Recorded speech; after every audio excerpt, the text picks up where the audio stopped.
Friends, Sheikh হাসিনার দুটি locker কালকে বাংলাদেশ সরকার খুলেছে এবং খুলতেই তাদের চক্ষু চড়ক গাছ।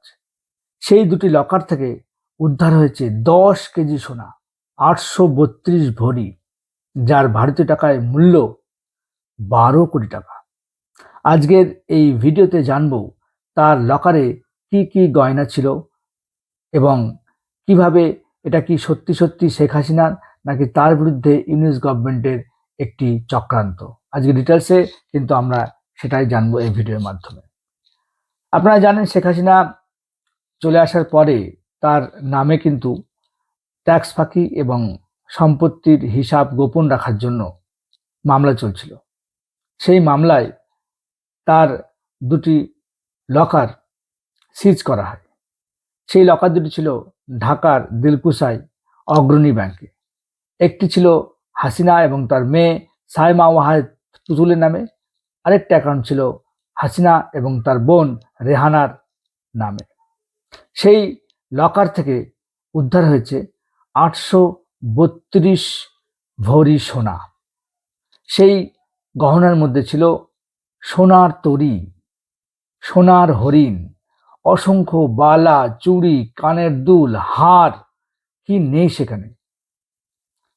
কিন্তু এই ঘটনা প্রকাশ্যে আসার পরে শেখ হাসিনার অনুগামীরা বলতে থাকে যে শেখ হাসিনা গণভবনে কড়া নিরাপত্তার মধ্যে ছিলেন, তার কেন লকারের প্রয়োজন পড়ল এবং এত ছোট লকারে কিভাবে এত টাকা মূল্যের 10 কেজি ওজনের সোনা তার মধ্যে রাখা থাকতে পারে। এটা কোনো কি গোপন ষড়যন্ত্র নয় শেখ হাসিনার নামে? এটা কিন্তু তারা বলছে, কিন্তু সরকার বলছে না, এটা একদম পুরো শেখ হাসিনার নিজস্ব সম্পত্তি। তিনি 2007 সালে একটি হলফনামায় এই দুটি লকারের উল্লেখ করেছিলেন।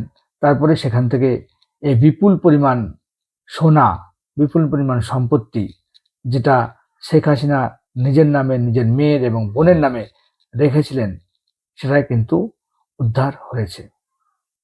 এই বিষয়ে সমস্ত বাংলাদেশ জুড়ে একটা বিতর্ক সৃষ্টি হয়েছে এবং যারা এর সমর্থনে রয়েছে শেখ হাসিনা, তারা তো এটাকে ষড়যন্ত্র বলে উড়িয়ে দিচ্ছে, কিন্তু সরকার পক্ষ, ইউনিস গভর্নমেন্ট, এটা কি তারা শেখ হাসিনার বিরুদ্ধে একটি অস্ত্র হিসাবে ব্যবহার করছে এবং দেখাতে চাইছে বাংলাদেশের মানুষকে যে আপনারা যাকে দীর্ঘ 15 বছর ধরে রেখে দিয়েছিলেন, সেই মানুষটি আপনাদের কথা কম, নিজের কথা বেশি ভেবেছিল বেশি।